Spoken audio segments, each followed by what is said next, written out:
And we're live. This is Father Joseph Swaden. This is Bishop Enoch. And we are live with another live broadcast for this Sunday, the 21st of August on the traditional calendar, the 3rd of September on the new calendar. And people are wondering why I chose this picture of a frog. So I'm going to explain that real quick. Basically, I had learned something interesting about the Peruvian tarantula. Apparently, Peruvian tarantulas will use a small frog, as you can see in the picture, and the purpose of the small frog is literally to catch insects that are too small for the tarantula to catch. And so, ultimately, the frog acts as a cat for the spider. It's a spider cat. It kills pests that could harm the offspring of the tarantula, and it makes, I guess, a pet for the tarantula there, or a guard frog. I don't know. Anyway, okay, that was a bit of absolutely useless trivia because I wasn't sure what we were going to talk about today. But guess what? Interesting news came out over the weekend, so I'm going to put that up on the screen instead. We can get rid of the tarantula frog. What did I do here?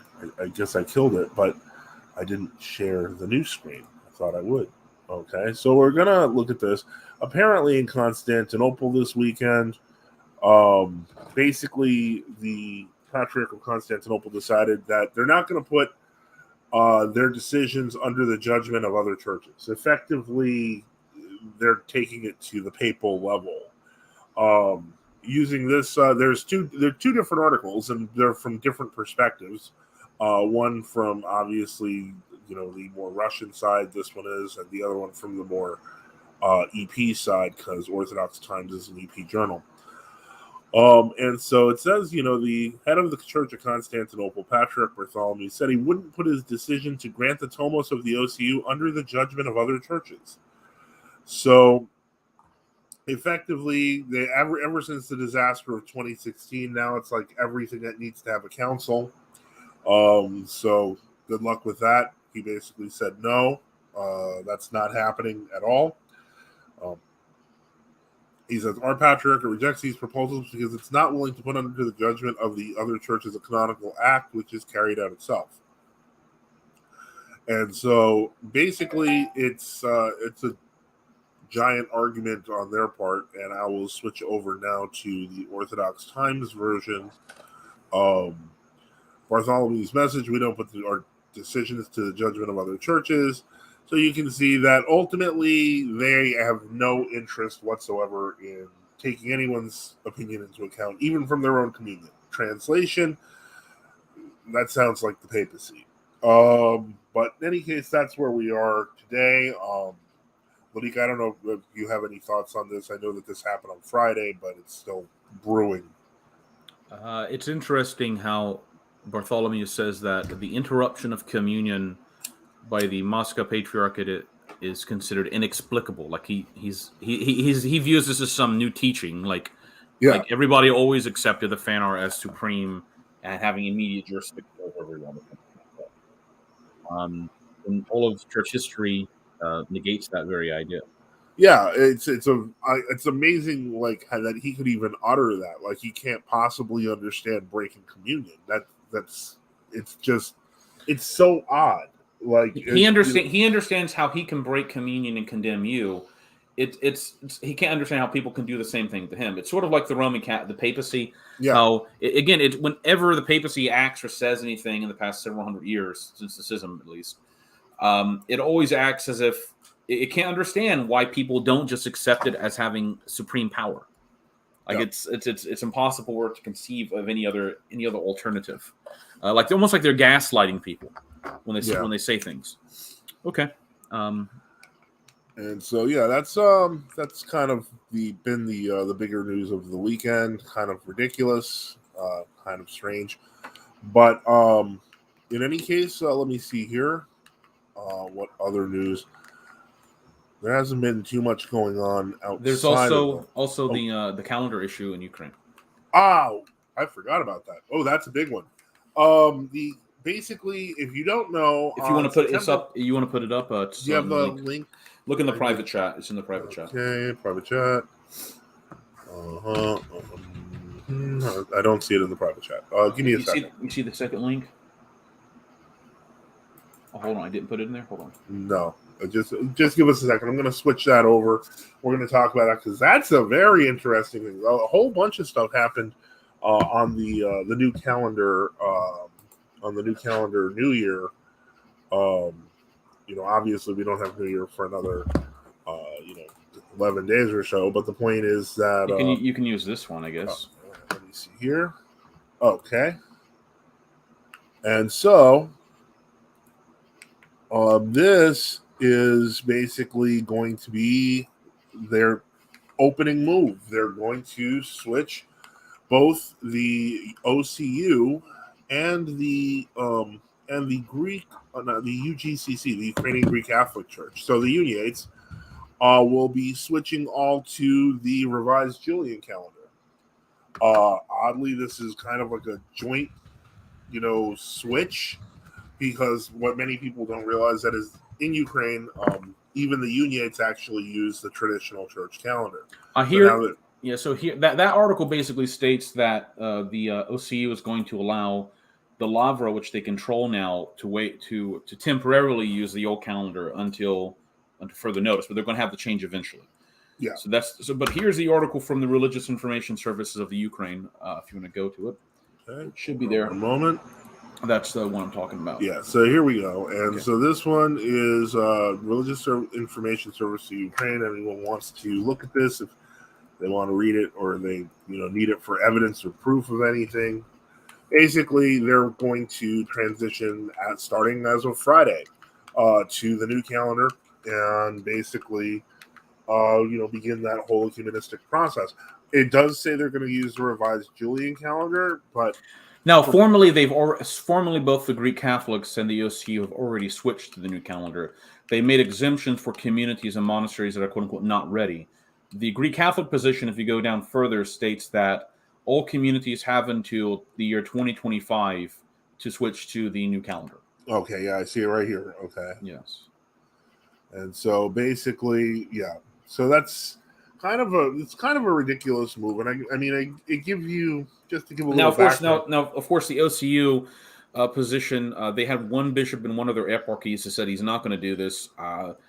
There's sort of police pressure, I think, they're putting on him now, and Filaret, interestingly, sounds like is like condemning them because OCU's position is sort of that you have to use the new calendar because the old calendar is the Russian calendar. Which is a stupid argument. It's just stupid.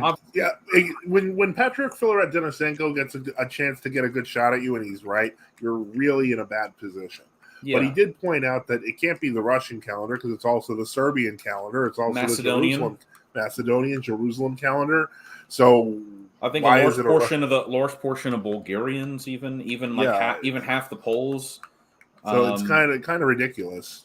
Well, I think it's more than half the Poles because from what I remember, the Poles actually they formally. Yeah, I'm not sure of something like that. But the point was, is traditionally in Ukraine, the use of the church calendar was considered a demarcation point against papism. By the way, that was a rallying point for kind of proto-Ukrainian nationalism under the hetmans back in the 16th and 17th century.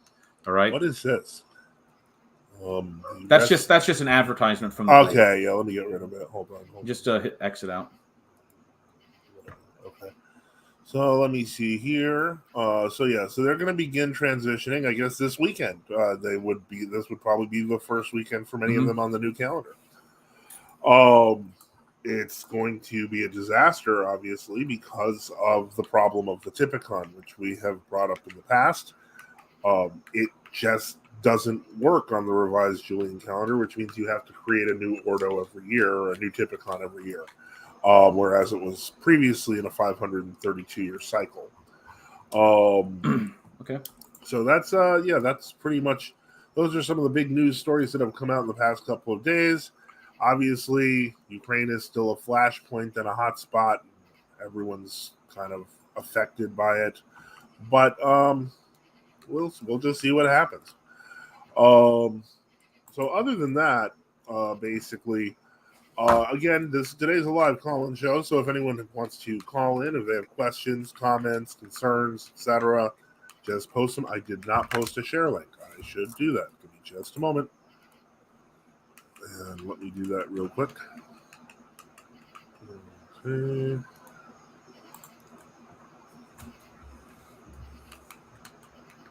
Okay, moment.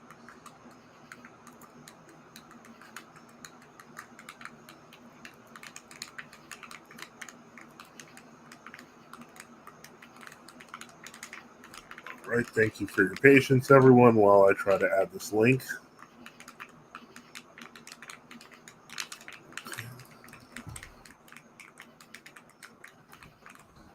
I'll be right back, Father. Okay. Okay, no problem. I'm gonna mute my. Okay. All right. So while we're doing that, because I did not remember to put that in the right spot, I'll pin that to the top there. So it's nice and in blue. And if anyone wants to come in, we are open for questions, comments, concerns. Let me think here. The only other thing that of note this past week, besides what we talked about from previous shows, was of course the kind of dust up on Discord. But we're not going to. I don't think we're going to talk about that unless Ladika Enoch wants to talk about it, but I'm not sure. Outside of that, we're just basically, we're doing the show we do every week. Always trying to see what we can do. I do want to touch on one thing that we have been discussing over the past couple of weeks, and that is kind of living up to, for lack of a better term, living up to one's own hype.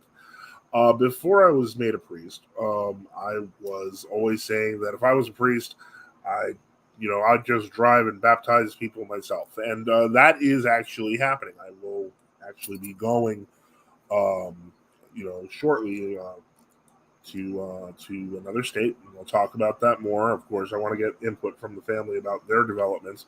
But more importantly, what I want to talk about is in terms of building, outward. And that means that, teaching people about how to do typical, teaching people. I know that some people are already doing it, and that's great.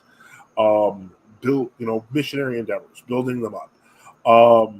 People who reach out to me and members, etc. There's ways to reach me. You can reach me on Element. You can reach us on Gab. You can reach us even through YouTube if you write us, and you can always reach us via email or via the website nftu.net. And the point is, we want to see what we can do to help build the missions that we're hoping and believing in, because we know that more and more people over the past, I would say over the past 2 to 3 months, it's becoming kind of like a constant movement. So we want to see what we can do to help that movement continue as well. And on Discord, that is correct. Wasna did point out a lot of people are on Discord. Yep, and we do have a Discord. So yeah, definitely. If I don't know if can you do an invite link if you want to put one in the chat for people if they are listening and they are interested. I can pull up my Discord and see if I can do it real quick. But in any case, Discord is also another way. Give me just a moment. I put up an invite link in here. Okay, this is going to last for 7 days, so I'm probably going to have to do this again at another time. But if anyone wants to join our Discord and hasn't already, please feel free. You can reach us on the link that we just put in the chat, and we will be, we've got a pretty nice community there. It's growing pretty steadily, and people are asking questions. People are commenting. There's some stuff going on. So, it's up and down, and people, they like using it. So we're going to keep on building there. NFTU's forum link also goes to the Discord. So that's something that we are working through and building out and seeing what we can do to help people, in their journey in Christ. Okay, Father, I'm back. So tell us about the latest video in NFTU's YouTube channel. Wait, you mean the Jay Dyer one? Yeah, yeah. Tell us about that. I haven't listened to it yet, so tell me about Oh, it. I mean, I could just put it on. I mean, it's not that long, and then we could just intersperse it with comments. I'll I could listen. I'd rather listen to it without that. okay. So just give me the brief explanation of Basically, the this is last. what happened. Kind of, somebody had sent me a link, and this is some. I guess I didn't actually do an explanation for why all this happened. Someone sent me a link from inside of Jay's server as an invite, and so I was like, I don't think he's going to accept me on. They're like, well, you just try it. So I said, okay. So I jumped on, and there's like a vetting process. Like I had no idea. There's like multiple layers of vetting that are going on. And so, I had to go into this vetting room and I answered the questions. And strangely, next thing you know, I was inside the room. I'm like, What oh, questions did they ask you? what religion are you? Are you baptized, catechumen, etc.? Very basic stuff. Okay. And so I was actually just surprised I was let in. And so I figured by now I would have been thrown out, but I wasn't. So I kept going. So you And got to ask the exalted figure questions, right? yeah, This is almost sort of what it sounds like. You got to have this vetting, like it almost sounds like yeah. someone wants to talk to Noam Chomsky's people. You got to ask them all these fancy questions, and it's so glorious to talk to the great Chomsky. Like, Well, okay, yeah, go ahead. I've never tried talking to Chomsky, so I Yeah, have no yes, idea. yeah, yeah. I Yeah, they're understand. probably Okay. similar. But in any case, so yeah, what I did was I asked a question. I asked a very basic one. In terms of the idea. At first, I asked him basically, is he in agreement with what David Erhan said? Because I know that the last time they responded to, anything about true orthodoxy, David Erhan threw out this thing about the Nestorian controversy, which, as we know, didn't last that long. Ended with the Third Ecumenical Council, and everyone who broke communion with Nestorius was restored to their rank through the council and were lauded as heroes, basically, which formed the basis for the Canon 15 of the First Second Synod. Mhm. So I asked him about that. And he kind of said, yeah, he was aware, and that's kind of, he didn't really agree with, David's position. So I was like, oh, okay, so that means you've read the documents. Yeah, okay, yeah, I did. So I'm like, okay, That's the Turkish man, right? yeah, Okay. And so after that, I thought I was done. I was like, great. People started calling me a schismatic in the chat, so I just kind of just sat there and I was doing other things. I left the chat, and these fans started getting mad at me, like, why don't you ask him about why you're a Donatist? And I was like, I didn't know he thought I was a Donatist. And, they're like, yeah, you should ask him about that. You're a coward. I'm like, what? I'll just go back in the chat. So I did, and it all went downhill from there. Basically, Do these people seem to have any idea that Donatism is the heresy that the personal moral character of the would you minister? believe I asked that directly to Jay himself, and Okay. he actually gave the correct definition of Donatism. Okay. So his argument, he basically was saying that you could be in danger of Donatism, but in theory, anyone can be in danger of Donatism if we want to be specific. Because remember, papists for several centuries have accused the Orthodox of being Donatists. Yeah, because it's a completely Roman Catholic argument. Yeah. Okay. But so that basically, that seemed to go well, and I thought this was the end of it.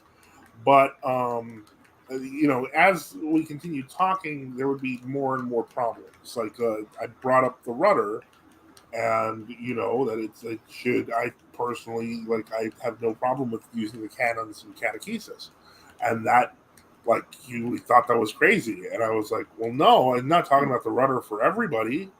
But that's an interesting commentary. I'm just going to put that one up because there is something cringe about a practically middle-aged man surrounded by young men fawning over him. Yeah, there is. It's a weird feeling when you're there. And so I didn't understand that at all. And Padre Tony says 100. Yeah. So in any case, so what happened? Then he's like, this isn't gonna work. This isn't gonna work. And I'm like, okay. What did I say? I mean, it's just the rudder. I mean, I just thought that was it. And so he was like, then he asked me about the CIA and whether I thought they were inside true orthodoxy. And then he started asking about earlier he had asked about Etna, and I explained that Archbishop Chrysostomus was a recipient of some of these scholarships that are put out by government agencies and so on to collect intelligentsia. That's common, and I thought that that was relatively common knowledge. And so when he said that, I said, "Yeah, of course there are. There's some former military that joined the clergy, and there are true Orthodox, World Orthodox. They're everywhere. That's not a surprise." And so he seemed kind of like, I don't know, irritated with that. And I mean, then the fan R and OCA closely collaborated with the CIA. Yeah, they're the doing it now. The Roe Corps back in the 70s and 80s heavily collaborated with the CIA. Now, in their defense, I think they would have thought this is the way to fight the Soviet, at least the Roe Corps. Yeah. And that's how they thought. But that's how those people get inside of your organizations. That's the problem. Yeah, and so the thing is, and so that's everywhere, and so because security services tend to do that sort of thing. But ultimately, I guess that sent him on some strange tangent where he started accusing me of being on Twitter and attacking him nonstop, and I'm like, you blocked me years ago. I don't even talk about you most of the time. And then he's like, you promoting Hillites, and I guess this is Jonathan Hill, who's been on my Twitter for like 10 years. He used to be on the old Warzone. I think he was Father Maximus's disciple. But in any case, he's been on my Twitter forever. I don't really notice him. And all of a sudden I'm promoting his theology. I'm like, that's not me. I don't know what you're talking about. And then he was like, that's it. Never let them on again, and hung up on me. Okay. Well, that's interesting. I don't. Maybe I'll listen to it. Okay. I'm hoping, and I will say this: I'm hoping that if he thinks about it and realizes I wasn't trying to be hostile, and if you're listening, I hope you consider this, please. I was not trying to be hostile, and I would love to see you learn more about our church. Jay, if you're listening, that's my request. The problem, I think, with many fighting from within people within the mainstream is they know they have no support. They know somewhere along they have to know they have no support from a hierarchy. If they do know a bishop in, let's say, Roquefort MP or maybe somewhere else who is supportive of them, they're very quiet about the support. They're not going to talk much about it. They know that they're essentially a group of lay people. Maybe they have a few priests that are on friendly terms with them, but that's about it. See, to me, it's almost incomprehensible to be in a church body where your hierarchy is against you dogmatically. You have conflicting views with them. That simply would not be something that would last. Well, that affected your conversion, didn't it? Yeah, I mean, so did many others. I think what happens is that it creates a sort of cognitive dissonance where you have almost the syndrome that happened within Anglicanism and Protestant, and within Roman Catholicism to this day, where you have people who are Roman Catholics, and they know Francis is basically like, there's a famous Roman Catholic writer, E. Michael Jones, and he'll tell people to convert to Roman Catholicism, but then he'll criticize Pope Francis as, for example, Francis's official teaching is dispensationalism from Gaudium Evangelii, or one of the apostolic exhortations. Oh, wow. Clearly contradicting traditional Roman Catholic teaching. But these people can't really say anything about it because they believe Pope Francis is, the vicar of Christ, and you have to be in communion with him to be part of the church. So I think that's a similar problem within the mainstream of the patriarchs. That ultimately, that they don't believe in the reality of the church. So what happens is that you are in this body. I mean, I can imagine if I, let's say, became a member of the OCA or the Greek Archdiocese back in 2000 or something. I mean, I would probably have probably eventually left anyway, or I just simply would have been quiet and just tried to pay no mind to anything, because that's the only psychological response you can do. The only other response, well, not the only response. The other response is to sort of be as loud as possible. But if I was as loud as possible, not verbally as loud, you would usually get in trouble. All right? Yeah. So I think a lot of these figures have sort of a cognitive dissonance. Not that they're mentally unstable. I mean, but it's an emotional problem where they know what they're teaching is contradicted by the teachings of, let's say, Patriarch Bartholomew or Patriarch Kirill or the OCA Metropolitan. They know even if they're part of Roker MP that the Roker MP bishops are not going to come out in support of them. So you're living in this situation where ecumenism and modernism pervade everything. Origenism, people are reviving Origenism. Yeah, that's become there's Alexander forms. Golitsyn of the OCA. And Yes, people are attacking the Fifth Ecumenical Council. And to be fair, I've seen people do that who claim to use the name True Orthodox, not Origenism, but they've attacked the Fifth Ecumenical Council simply because of St. Augustine? Because they want to remove St. Augustine from the list of the saints. And he is listed as one of the 12 approved fathers by one of the documents of the Fifth Ecumenical Council. Now, so even though the document says that they're writings which are in accord with the true faith, so I guess it maybe assumes maybe you could have some writings of fathers which give their opinions that are never technically accepted or what have you. But there are people who simply will not accept that St. Augustine could be a saint. So the right-wing renovationist, which is in many ways just as bad as the left-wing renovationism, although it goes under sort of a different banner and is more deceptive, it will denigrate the Fifth Council. It will say, well, you don't have to accept everything about the council, just certain things about it, which to me is very. I mean, once you've accepted the council, once the church has accepted an ecumenical council, even if it took 10, 20, 30, 40, 50 years, the church has accepted the ecumenical council and its dogmatic decrees and its other definitions. So you don't really, I mean, in the Fifth Council's case, the people who rejected it in the Schism of the Three Chapters didn't object to, like St. Augustine, they didn't object to condemnation of Origenism. Their main objection seemed to be that they felt there was a contradiction between parts of the Acts of the Fourth Council and the Fifth Council, and concerning the so-called Three Chapters. And there was a question about whether, anyway, that question was resolved basically by 700 anyway, right? Yeah. So resurrecting long dead heresies and long resolved issues. It's almost like the argument, side fruit of ecumenism. Yeah, so I think the arguments generally are that the fathers of these councils didn't really understand things. They understood orthodoxy in some sort of abstract sense, but they didn't have access to all the information. Therefore, they were just approving people who are heretics as fathers without knowing it. That's sort of what they claim. Which is that's a pretty awful claim when you think about it. Yeah, I mean that's sort of like the Monophysite claim attacking the Fourth Council, or the Nestorian claim attacking the Third Council. Or that was the Arian claim about that was one of the ways the Arians went after the First Ecumenical Council. They said, oh, well, because look, the fathers of the First Council, a lot of them have been through the Diocletian persecution, all right? They had suffered torment. Many of them were missing eyes or limbs or something like that. So the Arians couldn't just say these people were like evil or they were bad, all right? So they just sort of said, oh, Athanasius and Hosius and deceived the emperor, and they deceived these people. They were just simple-minded. And now we know better, and they, it's that sort of argument. Yeah. But it's always in the wash, you might say. After enough time, it comes out that these are heretics trying to do these things. So that's an important part of Orthodoxy. Is it's not a set of abstract theories that are arrived by logical deduction.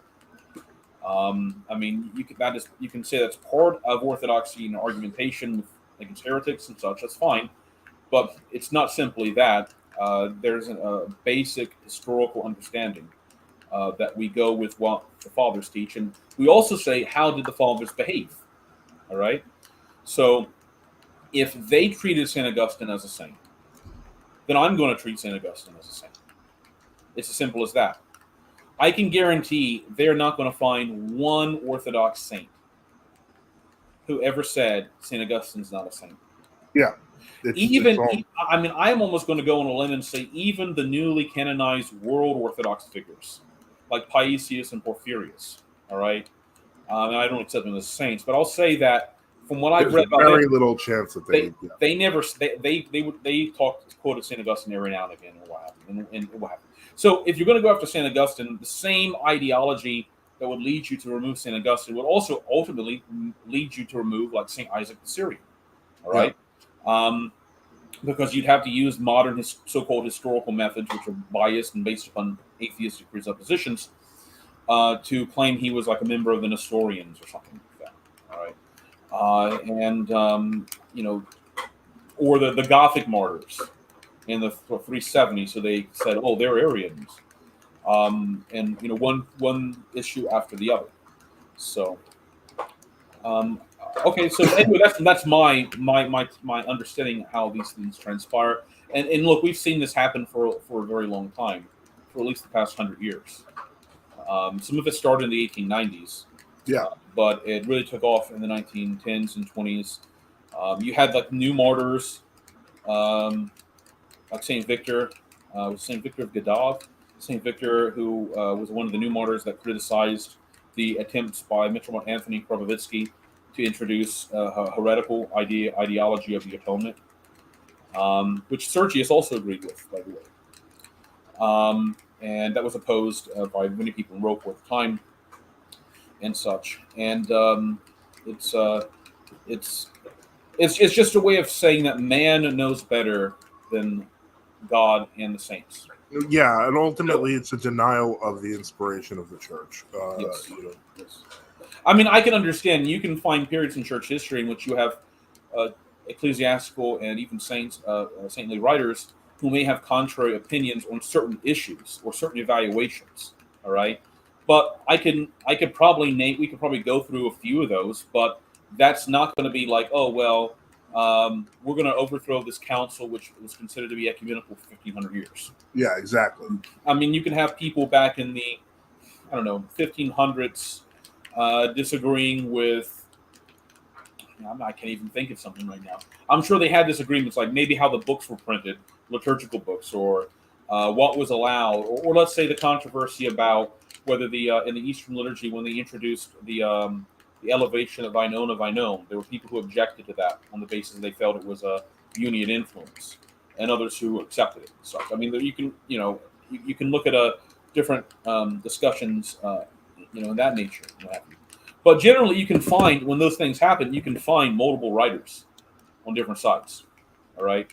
Yeah, absolutely. With these issues, you can't. You can't find 20 saints saying, "Yeah, this Augustine guy, he was a heretic, and we reject him." That's just simply not going to be something you find.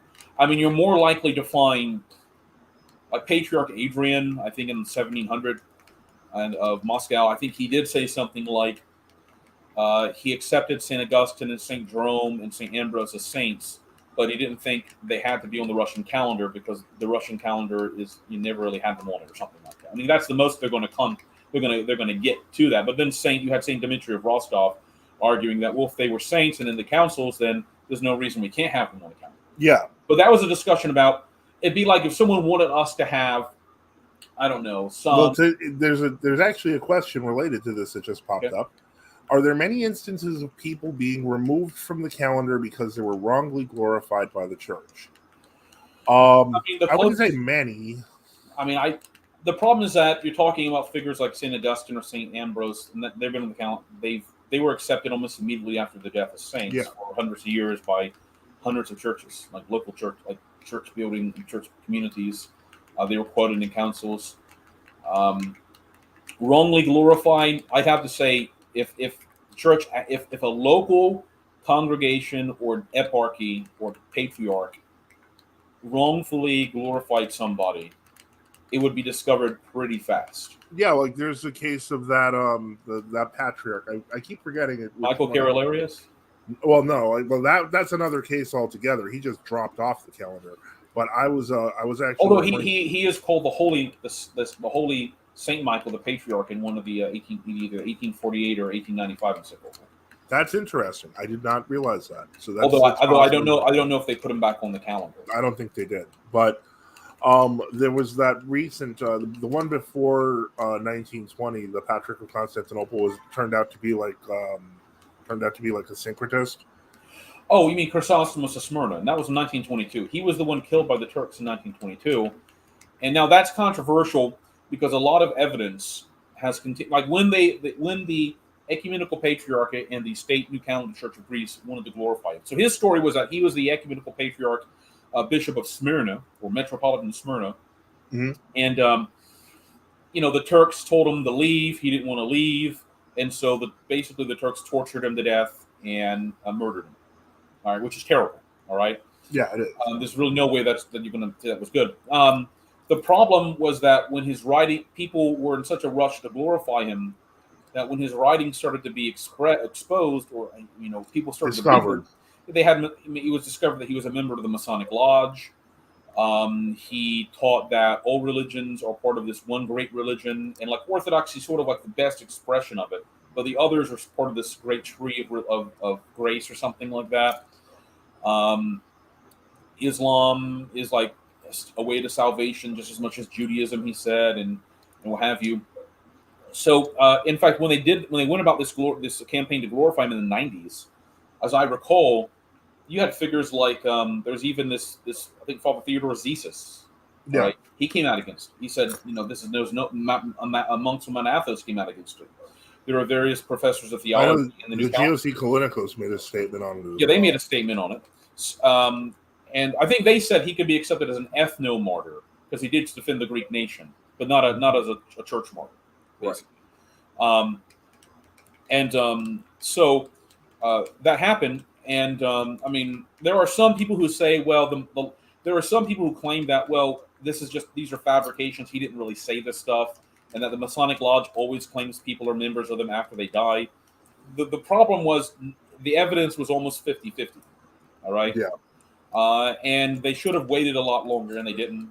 So it's still an issue in Greece, I know. Right. And here's the problem. The problem is that if it becomes 100%, yeah, he did teach all this stuff.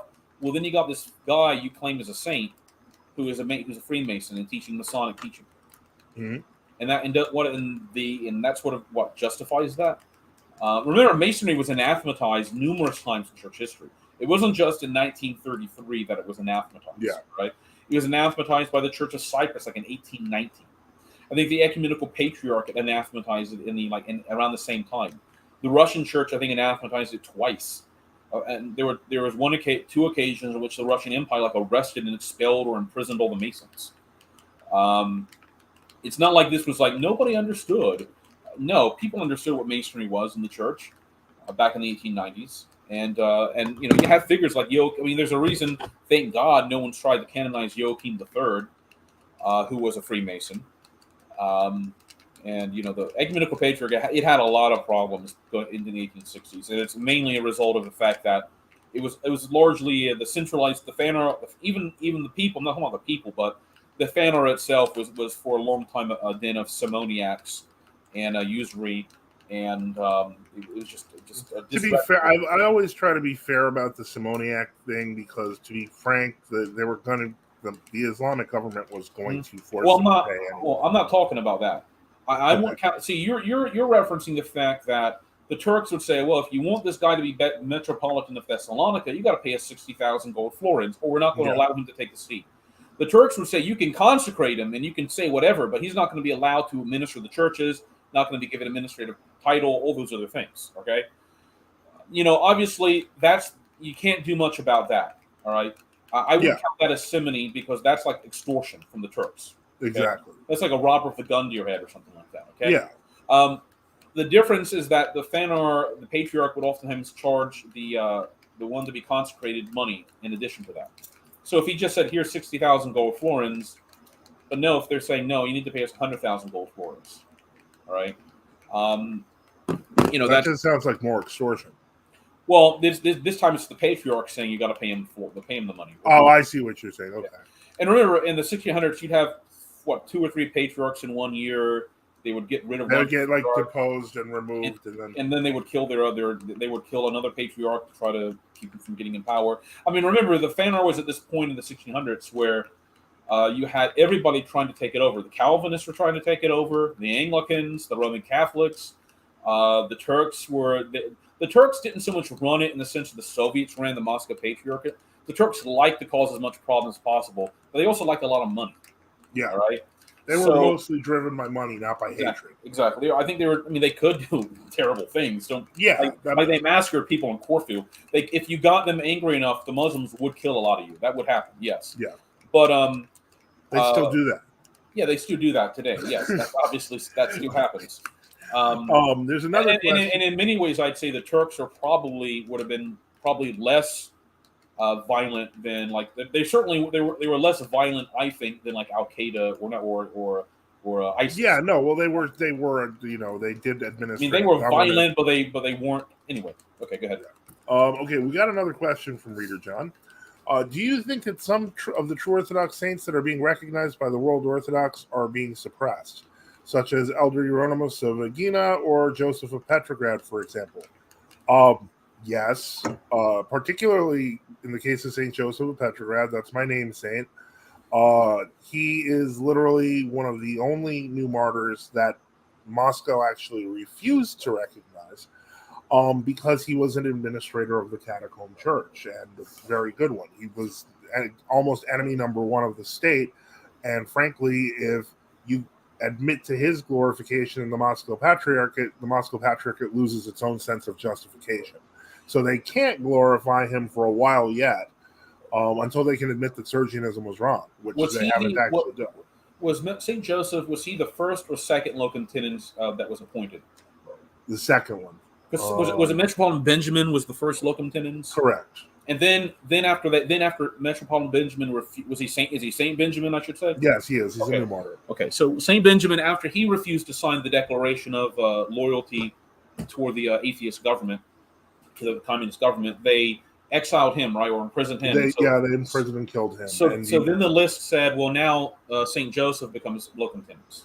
Correct, and then he refused to sign it, right? And then they and by then, you see, here's the thing: if you take Saint Benjamin by himself and you just say that, okay, he refused a declaration, he was killed, that doesn't solve the problem that there was an actual administrative existence to the true Orthodox Russian Church, which the government was aware of. They actually included an entry on the true Orthodox Church in the atheist dictionary they put out in Russia about them as a subversive sect. Counter-revolutionary monarchist. Exactly.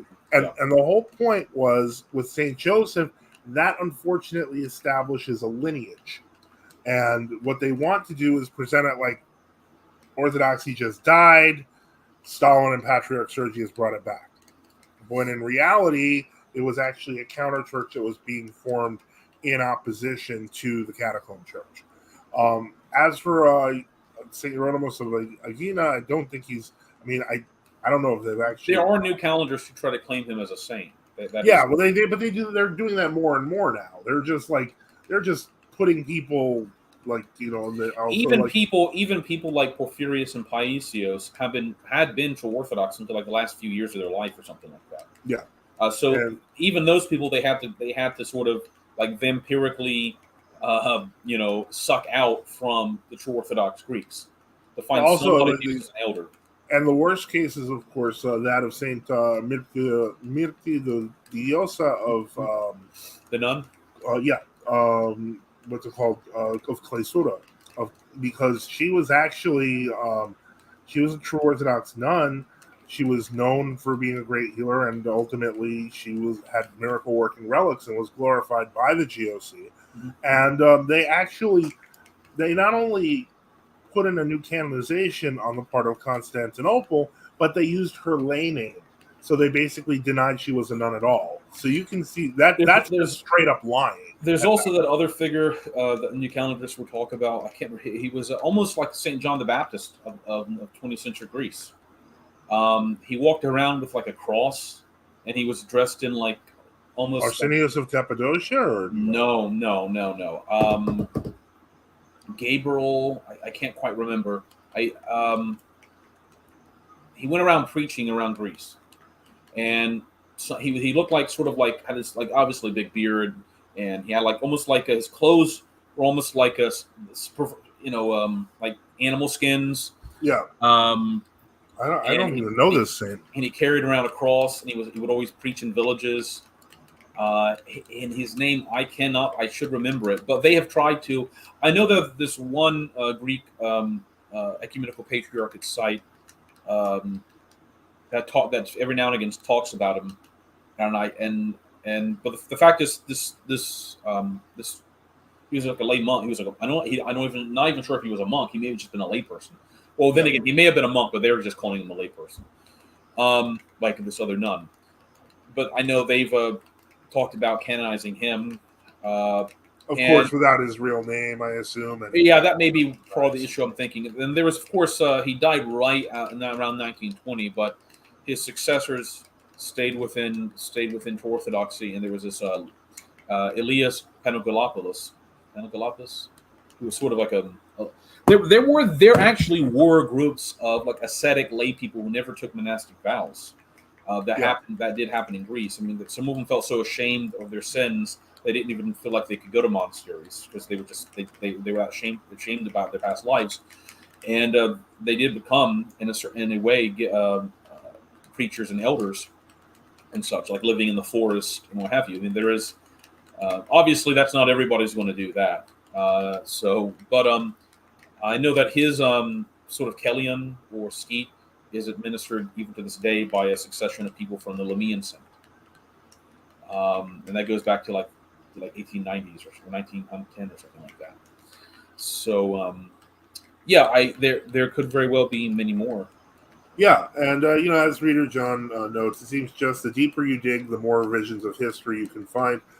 But in this particular case, this one was actually able to be caught in real time with Elder Smriti because that was a recent case. She died in, I think, 1972 or something. So the point is that it's kind of it's at this point they're kind of on spiritual life support. If you have to kind of take saints from our calendar and then pretend and lie and that they're yours, so this is a common thing. It's unfortunate, and that's just kind of what happens. We have to deal with it, and we have to build and grow. This is one of the things I mentioned while you stepped out a little bit, is that we're at a point historically where we have a grand opportunity to really reach out to people, and we're seeing this happening every day, almost every day actually. But the point is, it's extremely common, and we're just looking in terms of how to build out infrastructure to help everyone who wants to join the church, and how to continue this trajectory. It seems that things have changed a lot in 5 years. In 5 years, we actually started this channel 5 years ago, but I don't think it was us. But just circumstances in the world have changed so much. More and more people believe that possibly the end times are imminent. I think I saw something that said a recent survey said 40% of Americans now believe the end times are near. And so I think that people are starting to turn back to God. I think they want to. I think that kind of the Disneyfication of the entertainment industry is revealing just how empty it is and how empty it really has always been. I think that this is a grand opportunity for us, and there's a lot of people who are going to try cover-ups, and this is kind of what a lot of people are starting to experience, is that they realize, wait a second, this Orthodoxy sells itself as one thing, but then you go into these World Orthodox churches and it seems like they don't believe that. That inconsistency is growing more and more real and more visible to people every day.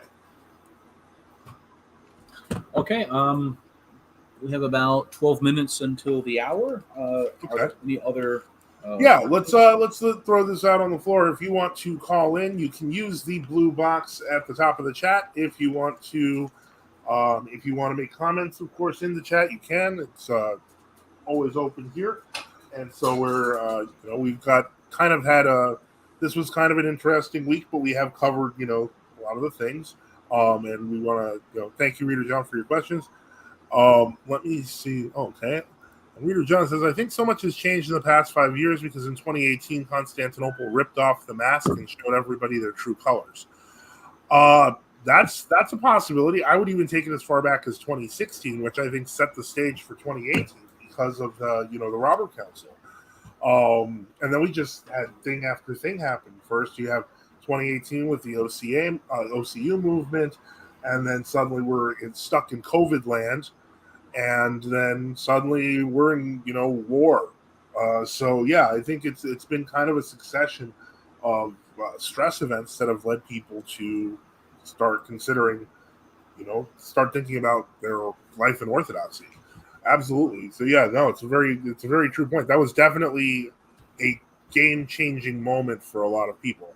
And perhaps 2025 is going to be an even bigger one. We just don't know. So yeah, it's kind of crazy. Ladika, thoughts? Yeah, I think he's correct. Oh, It's I don't want to belabor the point with extraneous words. yeah, no, that's fair. I have a feeling this show is going to be really short, everyone. Anyway, because I mean, ultimately, one thing I do want to stress, and this is, I think this is like our 8th straight live Sunday show. I think it is, or did we miss it? I didn't think we missed one. I missed one or two probably. Well, okay, but we've had them on consistently. We plan to continue doing this. We plan to continue increasing the the kind of building out even the internet infrastructure. So if you haven't joined NFTU.net yet, but you'd like to, please feel free to. You can subscribe as well. There's also other ways to support not only our channel, but our website as we try to turn this from just a plain old blog to, no, you didn't kill the, okay. No. Reader John, you didn't kill the conversation. As a matter of fact, you gave us more things to talk about. So, no, don't feel that way. In any case, we're kind of out of ideas for now, simply because we do news, but we also do apologetics. If you're looking to, if you reach out to somebody who is heterodox apologist, etc., or some kind of grouping, and you'd like to see, we would be glad to have them on the show, and we will argue, debate them, and try to show them the truth. So yeah, we're always looking for people to call in, and if they want to challenge, or even if you just want to, if there's other issues. Wait, what's this? Just some other news, I guess, so we can speak of the. Oh boy, I'm in New Jersey, so I hear about this stuff. Oh boy. Oh no! Now, just so everyone understands, Bob Menendez is a virulently. Let me put it up. Oh boy! Here we go. Okay. All right. So Bob Menendez is a U.S. senator from New Jersey, a Democrat, of course, and he is virulently pro-abortion. Virulently pro-abortion and pro-gay and all the other evils. Mm-hmm. And apparently the so-called Church of Cyprus desires to honor this monstrous figure. And this just tells you there's something deeply, and this is more than political, because abortion and gay marriage, they're made political issues when they should simply be moral issues everybody agrees are evil. All right? Yeah. But we have no choice to speak about it. For some reason, the Greek community is controlled by the Democratic Party. It's just part and parcel. I know there are Greeks who don't like that, or they aren't, but by and large, the Greek community in the United States and apparently in these other areas supports wholeheartedly the American U.S. Democratic Party, and they go along with their abortion agenda and their. Well, to be fair, not Greek true Orthodox. We're talking about Greek Orthodox. Yeah, I should say you're right. But the majority of the Greek community. Yeah, you're right. About 90% of the Greek community, or 85% of the Greek community in America, is not going to be true Orthodox, of course. What's that? Oh, that's Father Boniface. I guess he's joining in the chat now. Okay. Hello, Father. Good evening. How's it going? A little better, thank you. I'm weathering through my storm. I tell you what, I thought I'd give you some input. Okay. As far as what ecumenism means, and its application. And I'll give you an example that I had. In my journey, I had visited a Carpatho-Russian church. Okay, and at a Bible study, there was the issue of whether Abraham and Isaac and Jacob were a bunch of liars when they had to confront the kings of their times. And so I had always had the opinion that they were not. And so I went to the early fathers, and they supported that issue, that they were not liars. They were resistant to tyranny, and that when Abraham resisted the tyranny by giving the king a rather compromised answer.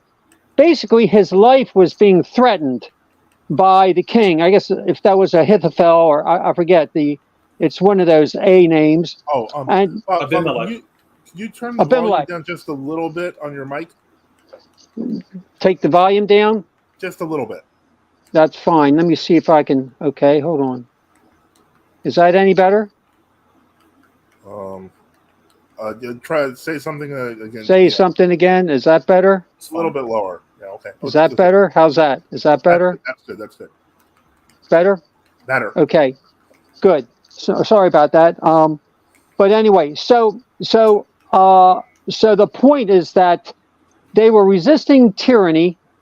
Their lives were threatened by these kings, and therefore they were considered to be heroes. The scriptures do not say in any instance, down through all the history of the scriptures, where they were lying, because actually if you say that they were liars, then they were guilty men. They're less than they're saints just like everybody else. They're saints and sinners. But basically what the Protestant church does is that it says that they were liars, which brings their sanctification down a few notches, okay?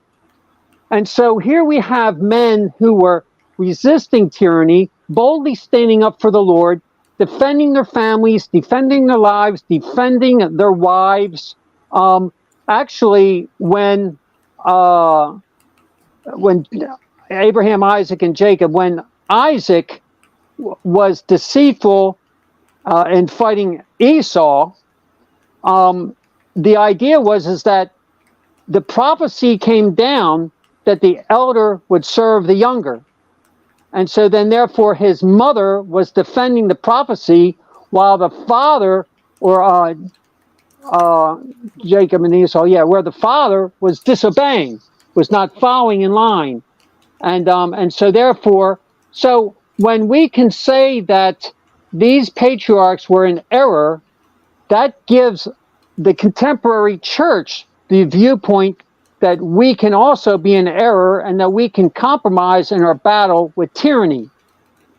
And so therefore, this is teaching the church to compromise with tyranny and eventually to compromise with the new world order. It's okay. And so what they're doing is they're not preparing people for the ultimate battle.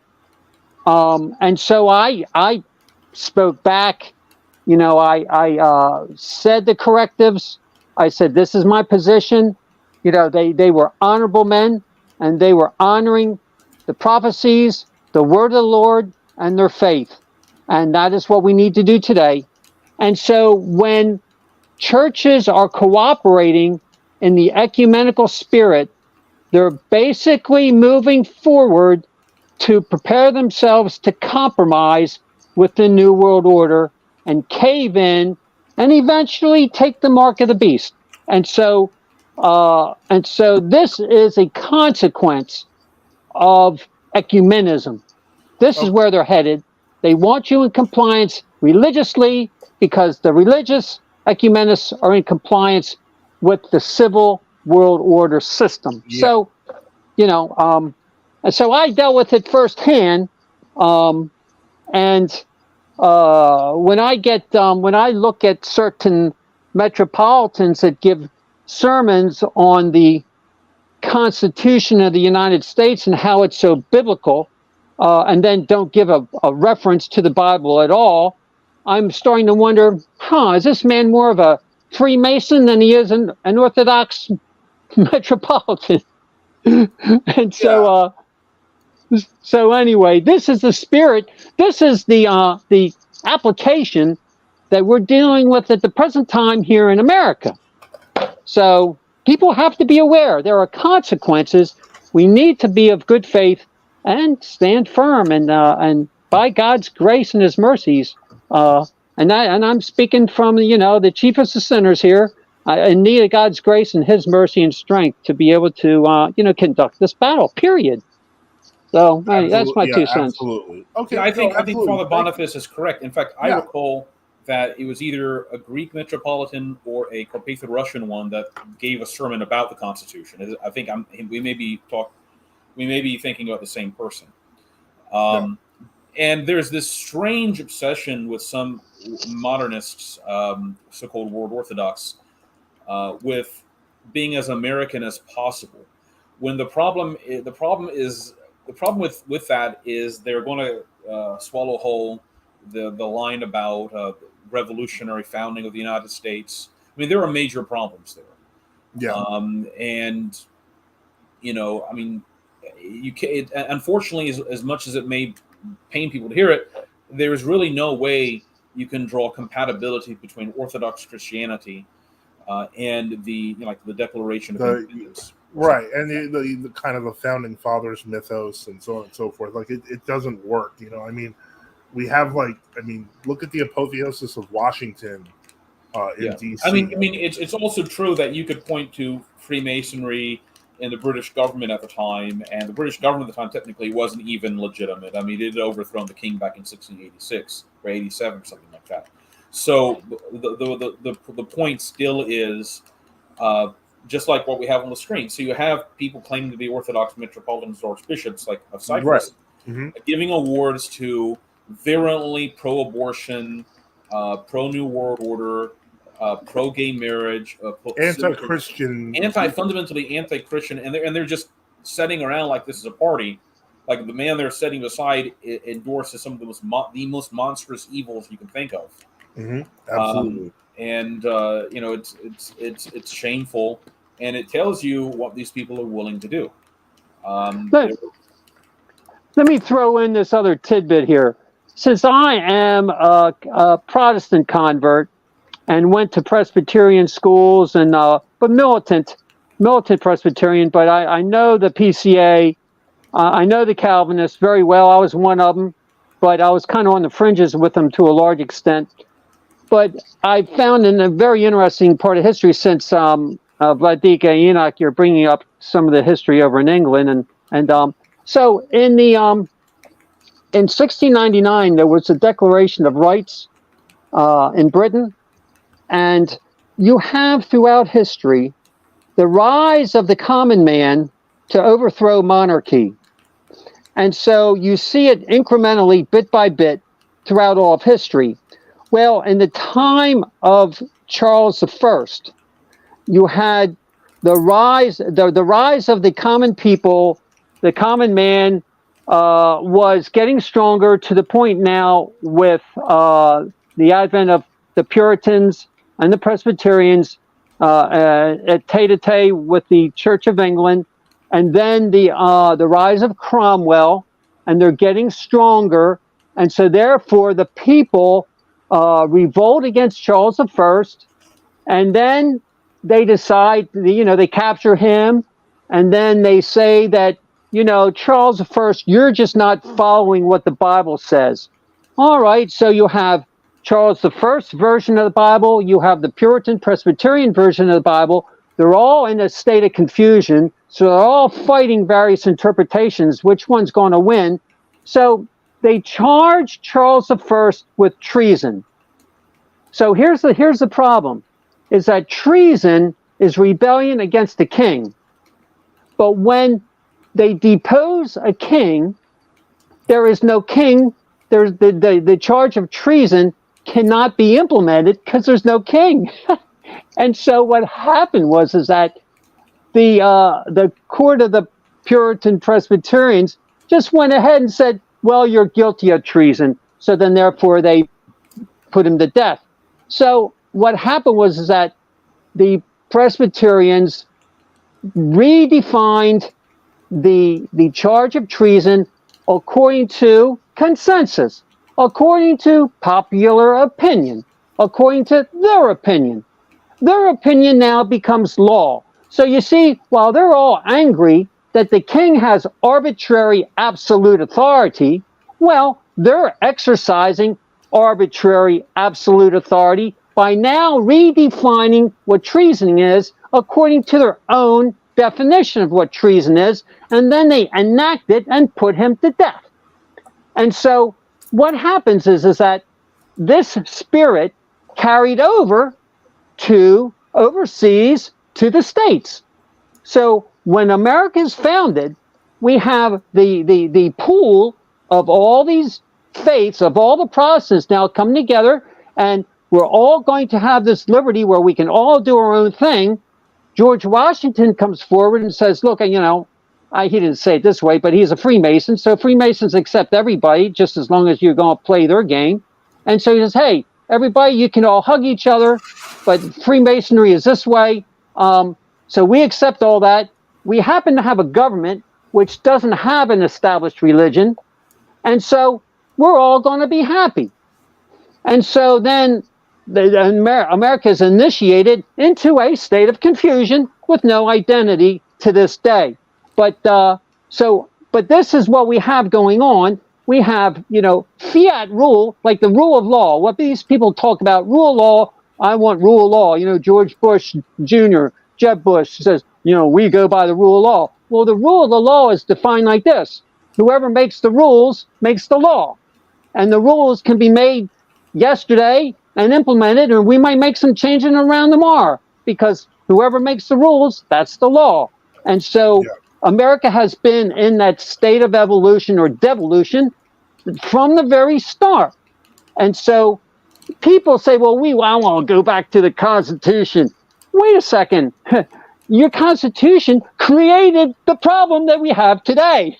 So you have all the Protestant churches, saying, well, get back to the Constitution, It's like, you know what? You're just going backward to ground zero, and it's just going to end up in the same place. You need more morality. Yeah, you do. But really, ideologically, you're bankrupt. And so anyway, that's just an add-on to, the situation here. And so there you go. I'll leave it for that. All right. Okay. Well, thank you for that, Father Boniface, and thank you for calling in. We really appreciate it. And so you have a great rest of your night, and we will talk soon. Thank you. God bless. God bless. Okay. Now, the only thing I'd add is that when they put Charles, I guess we're going to talk about it. When they put Charles I on trial, that the Puritans claimed to have the support of the people. All right. But it wasn't entirely clear that the majority of even the majority of the English population supported them. But it didn't matter. If you control the court system and you control the army, then you can just claim the people support you, right? Yeah. So that's ultimately what it came down to, and that's what Father Boniface's point was: is that they just said, well, we can't. You can read the actual surviving transcripts, and they're not long, maybe 10 or 20 pages of the trial with King Charles. All right. And King Charles' point is, by what authority do you bring me here to trial? All right. And they could not give a reason. And Charles simply pulled like a sovereign citizen move. I don't recognize this court. Yeah. All right. And predictably, the same thing happened to him that happened to citizens. Sovereign citizens all the time. Yeah. So you can be right and have the correct argument, but if you don't have the power, they're going to do with you whatsoever they will. Exactly. A question on the screen here from South Padre Tony. Have you heard Cautions with Cyberdoxy videos with Metropolitan Jonah? 3 parts, I believe. Nope. I have not. I just looked that up. They're like 3 hours total. I cannot imagine what one has to talk about for 3 hours when it comes to the internet or internet orthodoxy. I'm not even sure how to approach it. I saw a short clip, about from one of those talks about, how these people are fundamentally Protestants in their thinking. Well, everyone's fundamentally something when they start. I don't think it's fair that because people encountered orthodoxy on the internet, that they should just automatically be regarded dismissively. I think that's dangerous. But at the same time, you still have to have an Orthodox life and so on and so forth. I don't know. Have you seen these, Vodika, or no? No, I have not. Okay. I don't really go out and watch long presentations like that. Years and years ago, it's not really that, maybe 2012. I remember watching maybe an hour presentation or something like that, but. Don't really. I'd rather read something than watch something. Yeah, but that's a good show idea. I have no problem with kind of reviewing these, but I can't review them obviously all live and in time because that would be like a 5-hour show, or maybe I should. I don't know. Maybe people sit through that. I have no idea, but definitely it's something I'm going to review it. I will definitely do that. Protestants be protesting. Surprise. Yeah, no, they're not wrong. And let me see here. Sounds about right. No worries. It'll be interesting to unpack. Yeah, absolutely. And so definitely that's a well, yeah. It's I agree, and I think we should make a show about it. So it's something that we're going to consider doing. All right, let's get back to this article now. This tyrant, this tyrannical, twisted individual who's also scandal-ridden, but somehow just walks right through it. I'm from and also the senator we're talking about too, right? Ha! That was a good one. I hadn't even thought about that, but yeah, I guess that could apply to either one. Let me see here. So Menendez's wife is Cypriot on her mother's side. Juan Menendez is a Cuban, I believe. Yeah. Mm-hmm. Okay, so if you want to read something, if you want to read. Yeah, Menendez's wife is Cypriot on her mother's side. The senator is known for his connection to the Greek and Armenian lobbies. He has repeatedly expressed his opposition to the Biden administration's plans to sell F-16s to Turkey. As a child of Cuban refugees who left Cuba and went to the U.S. for a better life, I understand what it means to yearn for freedom and for the country you are leaving and once called home. Menendez said during the award ceremony, underlying that the threat that comes from Turkey must be taken very seriously. Let us continue to fight to make sure the last boot of the last Turkish soldier leaves Cyprus, the U.S. Senator said. If we have faith in God and democratic values and principles, we can create an Eastern Mediterranean that will be peaceful and prosperous. There's Turkey, the faith in God and democratic values. How very, very vague of them. It is absolutely just. Has there ever been a pro-abortion, pro-gay political figure that the fan art and the Greek New Calendarists have not given some sort of award to, that they don't want to deal with? No. The answer is no. I mean, all the archons. I love giving them to. I mean, obviously, I don't support the Republicans, but I'm just saying there was just this weird obsession that the archons and the fan art have. I guess it's because Harry Truman installed Athenagoras or something like that. I don't know why. Well, yeah, there was the declaration of loyalty from Athenagoras to the CIA or something. Yeah, yeah. He offered up like all his people for the use of the military, etc. So that's been going on for a long time. But yeah, let me just see here because was under federal investigation in like October. That's several times. It's happened. Yeah, he's like a ball of scandal, and like he's getting this award from like this. We had New Jersey has perennially had senators who have been under constant scandals. Yeah, so it's just corruption. Lutenberg, or what's the other one? Last one. Okay, well, I'm just bringing that up. Now, Reader John says Sergianism by any other name would still be the same. You're not wrong. It's not as blatant because you don't see. I suppose it's not considered as blatant. And in some of these cases, I think what's actually happening is the Greek New Calendar community, the Greek ecumenists, they are equal partners, or they consider themselves in some way to be equal partners. Yeah. It was always very clear, at least from my understanding, that the Moscow Patriarchate was not a partner. It wasn't even a junior partner. It was just a slave of the Soviet government. Yeah. Whereas here it feels more like you get to participate in the. You get to be part of the big New World Order community. Yeah. Right. And it's twisted, the whole thing. Because you remember there was this, and I'll tell you what happened in 1960 or 62. In the Soviet Union, there was this so there was a surviving Russian bishop from the 1920s who had gone along with Sergius and had been considered like the most loyal to the Soviet government next to Sergius. I cannot remember his name. In fact, if you look up Father Boris Talentov talks about him. Okay. A metropolitan.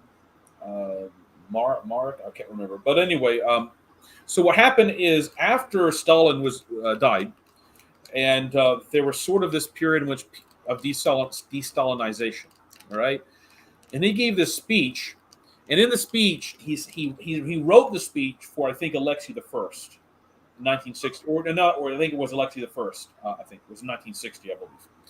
So he wrote the speech. He wrote the speech for him. And in the speech, which was given at some sort of world peace conference or something like that, But anyway, in Moscow, Alexei said something like, and even the Soviet government has to understand it has limits in how it interacts with the church, and we are willing to cooperate for the good of the motherland, but this must be on amenable terms, and we've always been amenable or something. It was a very, very milquetoast kind of sideways criticism, you might say.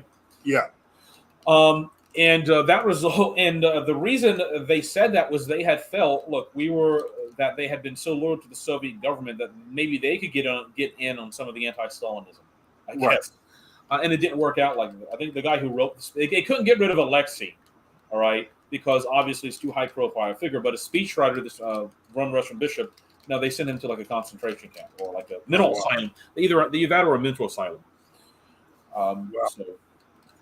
But I don't know why I was bringing that up. I had some rationale for bringing it up. The Sergianism, I guess it's a comparison. Yeah, exactly. So you had a figure like him and others who kind of thought, well, maybe we have been part of the Soviet system for so long, we can kind of throw around our weight, all right? But no, they couldn't. All right, yeah, they didn't have it. At that point, if they didn't realize it already, they got reminded of it real quick that they weren't part of the system; they're slaves of the system. Exactly, right? And they better do what they're told, or they're going to end up, in a bad situation. Now, of course, the new martyrs accepted that, and I think people sometimes forget that there were millions of people who just simply decided to either go underground or just simply die rather than cooperate with the illegal Bolshevik government. And I mean, it was illegal, by the way. They murdered the white government, murdered the Tsar, and then the red government killed the white government. Technically, so yeah. All right. Okay. Then South Padre Tony asks, any real talks of a second chat with the other Paul? There have been there have been some preliminary discussions in terms of the topic. We definitely have been looking into also reaching out to some of these like the Anglo-Catholic types, etc., and seeing if we can set up like some sort of round table and hash everything out. That would be that would be kind of a very Western-centric discussion. But in terms of the other Paul, I know that he did want us to do.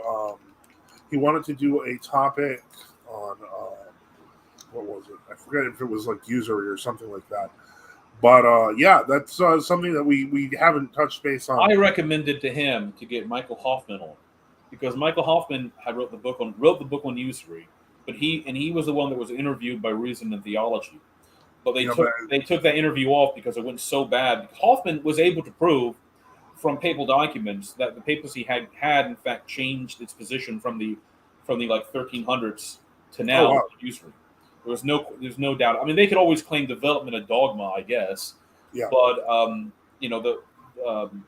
so Hoffman was able to show that, and it did not. I think there was a Father Michael Ramsey that was also the co-host at that time. Father Patrick Ramsey. Patrick Ramsey, and he was like, oh yeah, Hoffman. I agree with Hoffman. And then you have this Roman Catholic figure who's, I guess, Michael Lofton or Michael Lofton. Yeah, he's the host. And from what I vaguely recall seeing these snippets, he was very uncomfortable because his position, Reason Theology, for some reason, has this tendency whenever they get shown up in a debate, they just remove it off the website. Yeah. They did that to my debate on Fatima.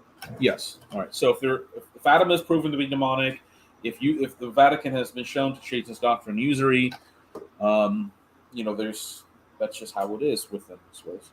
So I mean, if we have a bad show, I guess we keep it on. We have no shame about that. If when we do a show, we can re-listen to it, and others can, and we can improve. Yeah, exactly. That's how you grow. But other than that, that's. I mean, we're gonna, now that you said that, I'm probably gonna try to reach out to him this week to see if we can schedule something. Okay. But yeah, definitely, that's something we're gonna look at. But let me see here.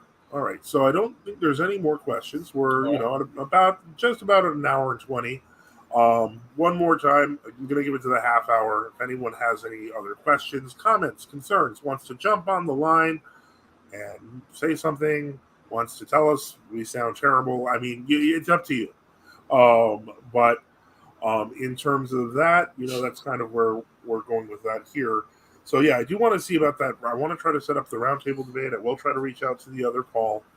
I have been talking, I know that we're actually talking about the church AI thing, but I'm trying to get in touch with somebody else about it so that I can coordinate that if I can, and I don't think he's responded yet. So we'll see what happens with that. Also, for our subscribers, the paid subscribers, if you have any ideas for articles or show topics, I mean, things that you want to see, because you are a paid subscriber, so we do take you more seriously. Well, it's not that we don't take the other people who don't pay seriously. We do, I mean, but we have a more of an obligation if you're supporting us to listen to you. We're looking, we want to take this to where it helps you the most. Because otherwise, when I write and translate stuff, it's just going to be stuff I'm interested in, and thankfully others are interested in that also. Yeah. But if there's some subject or topic you want covered, please send us an email or make a comment, and we will look. I'd be more than willing to research something. So yeah, I mean, the only, we definitely want to hear if there's any suggestions. And as I mentioned, there's lots of ways to reach us, whether it's Discord, whether it's Gab, whether it's. I'm only on Gab. I don't. He's only on. Bishop Enoch is only on Gab, but we do have emails and NFTU. Of course, you can always reach through there. Yes, and please, if anyone has a desire to visit the monastery here, oh boy, please. I'm not trying to be mean, but when we say Kohler Head, we mean you don't just leave a message. You need to get a hold of somebody. Right. Because I couldn't be here. I had some visitors. I think it was on Saturday. Yeah. And it was fine, but I have back problems, and I was like walking around with a cane. And I took some. I had to later take some of the last of the Dome's back pills, and then I took 1,600 milligrams of ibuprofen. And I wasn't really able to hang around and talk that long. So Reader John's asking for a blessing before. All right. Well, the Lord bless. God bless. All right. Continue. So I'm just saying, please, if you don't hear from somebody on the phone, don't show up. Yeah, I was going to say it like this. It's like I explained. I mean, now what is true is this: if you look at like the rule of Saint Benedict and other, they did welcome pilgrims who didn't arrange to show up. But the reason they did that is they had an active community, right? If you're dealing with, it's just at this point, unfortunately, most of our other monks have passed away. It's Vladika John, it is myself, and Vladika John has his own health issues, and I am beginning to develop my own as well. And we do have to I have to take him to go to doctor's visits. There are other people we have to take places. So I'm just saying it's a good. We're not in such a situation that we can just throw the doors open and welcome everyone. I mean, we will if they show up because we don't. We want to be hospitable. But the problem again is, I mean, I would have if I had known somebody was on their way. I would have probably taken medicine ahead of time. Yeah, so I think. It's always a good rule because it is a traditional rule to call and get a blessing beforehand or email and get a blessing beforehand so people know you're coming. Yeah. That is a long-standing rule.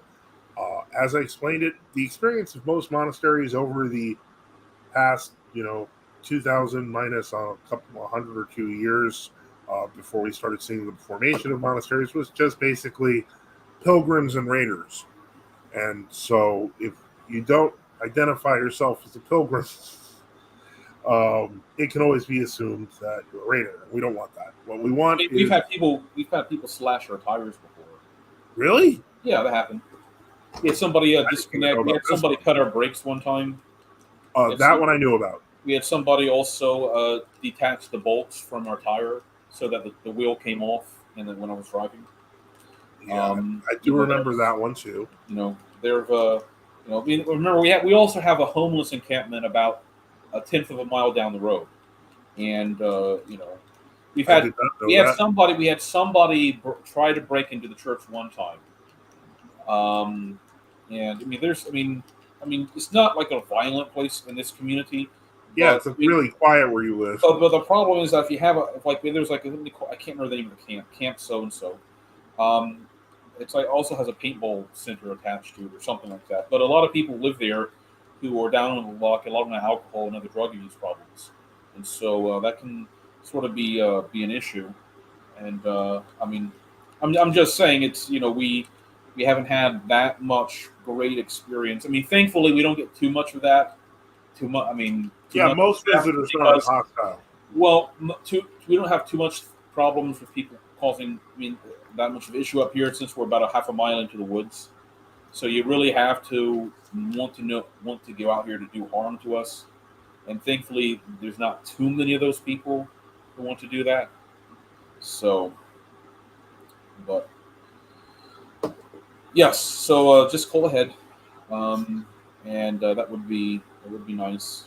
And And that visit ended well, I think. yeah, no, sure, no, it's fine. I couldn't stay. Vladika John had to talk to them. I was in my back was in such bad shape. I had to go upstairs. I couldn't sit down any longer. I had to lay down. But I go upstairs. I went upstairs and took some back pain medicine and the ibuprofen. But it took a little bit of time before it kicked in, and by that they had already left.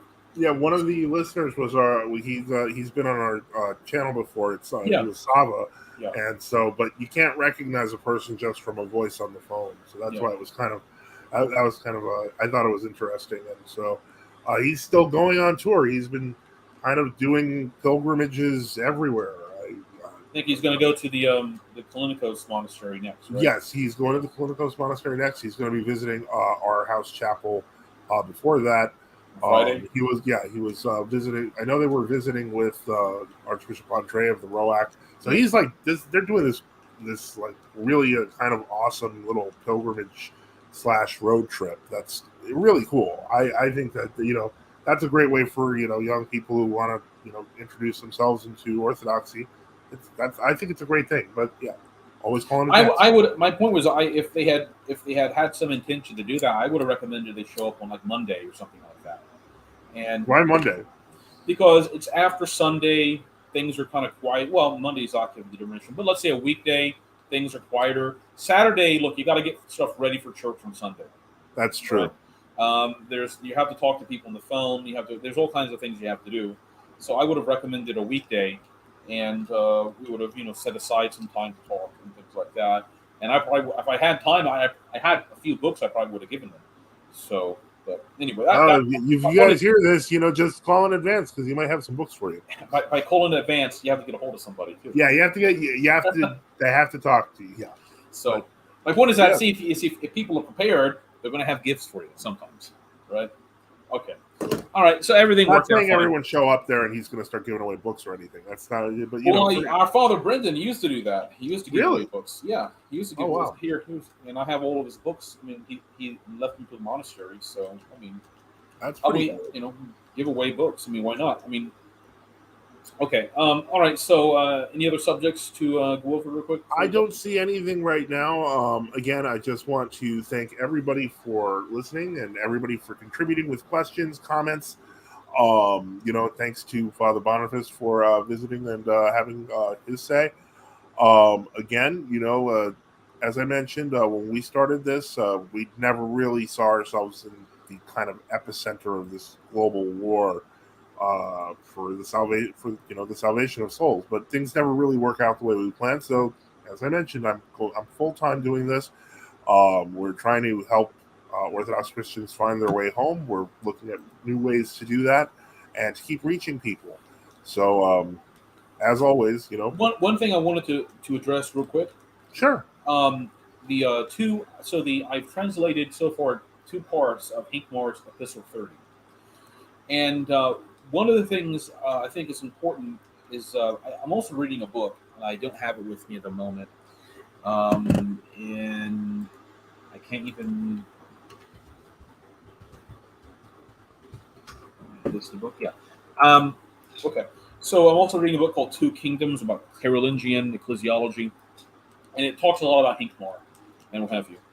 And I think one of the things people misunderstand is when the medievals, especially the early medievals, when they read the canons, and or even, like, say, papal letters that later would be interpreted as expansive papal power, they didn't necessarily interpret them in that later sense. That's somewhat of an anachronism. So if Hincmar reads a letter by Pope Gelasius from 490 or 494 or what have you, and it talks about no see is more competent than any other see than this see to advance these principles or something like that. What they understand, and if you read Gelasius' letter in the full, what to be saying is that he follows the canons, therefore everybody else has to follow the canons. That is, his authority derives from the fact that he's telling you what the canons say. If you don't understand my argument, my point. Yes. Okay. So it's not that he as a person is saying it, nor is it necessarily just because he's the Bishop of Rome that makes it valid. The Bishop of Rome has the authority to say it because the canons say it. All right. Now, they may attach authority to say that the Bishop of Rome has this preeminence that he needs to preach to the world, make sure everybody's doing the canons. But Gelasius and others will also say that they also are subject to the canons. All right. So, and so what was happening, I think, in the 850s under Nicholas was there was beginning to be sort of a migration from this thought, all right, to the concept where the canons have validity not because a papal decision has validity not because it's backed up by the canons, but the canons almost have validity, not quite, but have some sort of validity because the Pope says it, which is what Hincmar opposed. All right. In his point was obviously the metropolitan bishops and the archbishops in the West also could not have their authority derogated by papal interventions. Because if figures like St. Leo the Great or St. Gregory the Great had spent a good deal of time shoring up and building up the authority with their letters of metropolitan bishops and their synods, all right? Mm-hmm. And Hincmar even goes to the point where he will say that even the election of like you have a metropolitan province, okay, which has theoretically would have 12 bishops in the metropolitan, okay. Hincmar will go to the point of saying that even the election of the metropolitan is not subject to like the Pope. Okay, so the Pope doesn't have a veto on it, which is interesting because even let's say like in the Moscow, like the old Moscow patriarch in the 1600s, the Patriarch of Moscow would have been involved in some sense in the election of a metropolitan. All right, I mean that was one of the problems they had. One of the complaints about the way Patriarch Nikon actually behaved was that they had more or less destroyed the metropolitan province. It was simply just the patriarch and the bishops, and metropolitan was sort of like a title. All right, and in fact, I think that's probably common, unfortunately, in a lot of Orthodoxy, even though we don't have a papal monism or anything like that. All right, so anyway, I think that's something just thought I'd bring up, and also thank you to the one person who pointed out a typo in the second subscriber base article. Oh, I think that I know who that's Christian, the computer programmer guy. Mm-hmm. Yeah. So thanks to him. I appreciate that. And anyway, so I think that's an important point. Because what you basically have in the 9th and 10th century, 11th century into the Gregorian so-called Hildebrandian reforms was either what's called royal, I mean, this is how they phrase it in their books, in Carolingian political histories, either what's called dualism or royal monism, okay? And basically dualism would be and now there were attempts to put the papacy at the forefront, but they were never really taken seriously. So the positions you would have had, let's say the French or German churches in the 9th century or 10th century would have been either that the king is an integral whole with the bishops and the magnates and the commons, and they're all together, all the church, and they act in that function, okay? All right? So that's royal monism, all right? Or it's a dualism where the bishops do still act as a sort of separate caste in coordination with the king and the temporal power. But there is some sense in which you can still speak of the church as separate, as distinct from the state. Whereas the other view would be that no, there is no real sense in which you can speak of it as distinct, as long as there is like a unity of faith among all the people of the kingdom, what have you. Right. But either of those, but the problem is that either of those views are not amenable to papal monism or papal supremacy or any of that. All right, they both militate against that fundamentally. Like just like in England, for example, in the Anglo-Saxon period, the English kingdom was heavily theocratic. The monarchy was a theocratic monarchy, in which the king was anointed by the Archbishop of Canterbury or maybe other archbishops if they didn't have him in hand. And during the anointing, and this anointing goes back centuries before the 10th century, the king was called guardian and teacher and ruler of the churches. All right. Now, they didn't mean that the Archbishop of Canterbury didn't have that authority also. All right. But the idea was that the king is at the pinnacle of the authority that God grants, because authority doesn't come from people, it comes directly from God. And it may be distributed among different functions. But the king, if anybody was likely to be called the vicar of Christ in the West before the Great Schism, Father Joseph, it was more than likely to be the king of a kingdom to call that. Just like the emperor in Constantinople. Or a bishop would be called Vicarius Christi. All right? And it was really the Hildebrandians and their malicious misinterpretation of canon law and the whole process of the Great Schism, which was really a 50-year war that they reserved over time the right of the so-called Pope of Rome, these illegal and heretical powers. Yeah. So, okay. All right. Well, on that note, I'm going to what I'm doing right now is I'm actually going to start a practice here, which I should have probably started 5 years ago, which is, quite frankly, I'm writing some of the basic things we talked about, so it's in the description. If I had only done that 5 years ago, we'd probably have a much better library. But in any case, no better time to start than the present. Again, thanks everyone for their comments, questions. Now, are we going to get the Dogman video? We are. Okay, the Dogman clip is coming.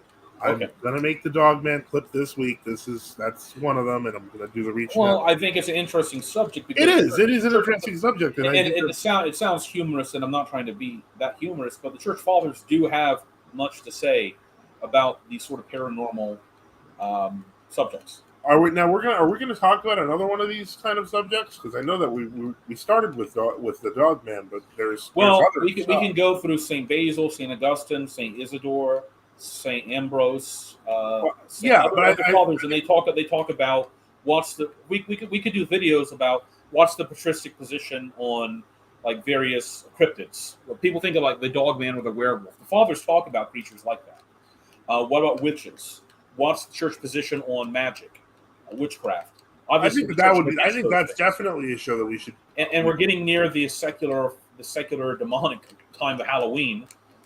So a time in which people they have much more interest in this. Yeah, I think that's not a bad idea. They're being led to honor things they shouldn't honor. So because remember the fathers especially the fathers as they went out into Northern Europe to preach the gospel there, they encountered things like our Halloween, but much worse. Yeah. Right.